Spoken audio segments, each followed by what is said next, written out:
President Trump issuing a warning to Russian President Vladimir Putin, saying, be serious about ending the war in Ukraine or face consequences. Joining us now is NBC Washington correspondent Alice Barr. Hey, Alice, with 24 hours before the sit-down between President Trump and Putin in Alaska, the president seems to be laying down some strict ground rules here. Yeah, and he did not get into specifics about what those severe consequences would be if President Putin does not agree to end what has been now more than 3 years of an all-out assault by Russia against Ukraine. The president Trump has, escalated some of his rhetoric and has increasingly said that he's been frustrated with Putin saying one thing, speaking nicely, and then continuing to bomb hospitals, apartment buildings, and lead to more deaths in this conflict. So he has said, President Trump has threatened to impose additional sanctions.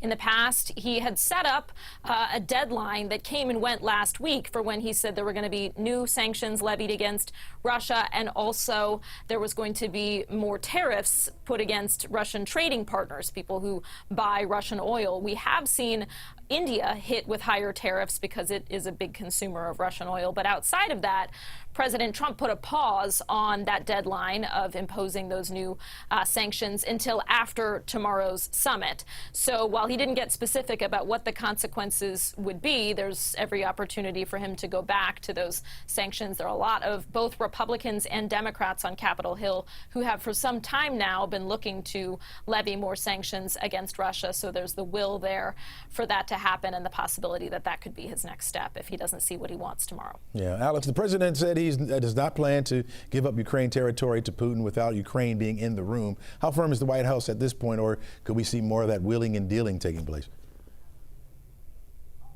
Yeah, I mean, President Trump certainly, believes himself to be the best possible negotiator and always wants to give himself the room to do what he needs to do when he gets into a room. But he did assure President Zelensky of Ukraine and European allies in this call yesterday that he was not going to agree to anything, any kind of sweeping peace deal that would, in that room between just President Trump and President Putin, say, okay, we're going to carve up Ukrainian territory in this way or that way and redraw those lines without having Ukraine there to say yes or no. Ukraine has said it does not want to give away swaths of its territory. Right now, Russia is occupying about 20% of Ukraine. We did hear new information from the German chancellor that Ukraine is willing to make some territorial concessions, but it's not clear how much or where, and certainly it is their top priority or among top priorities for Ukrainians to keep as much of that territory as they can, the territory that was Ukraine before this invasion began 3 years ago. So President Trump has said he's not going to sign anything away in this tete-a-tete meeting tomorrow. Yeah. Alice, if there's no deal, what could be the ripple effects? Yeah, I mean, President Trump, again, has been very frustrated and has vocalized that.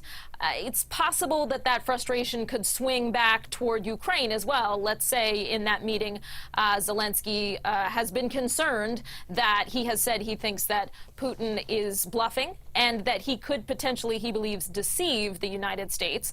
So if President Trump does agree to some things that President Putin agrees to, let's say Putin says, I'll stop the war if, X, Y, and Z happens, and then President Trump brings that back to Zelensky and Ukraine, and they don't want to sign on to whatever seems to be hammered out in that one-on-one meeting, then we could see ripple effects for Ukraine and potentially kind of some of the ire swinging back that direction. And that's why Zelensky and Ukrainians and allies have said all along there's a risk to not having Ukraine present for just a solo one-on-one conversation outside of interpreters.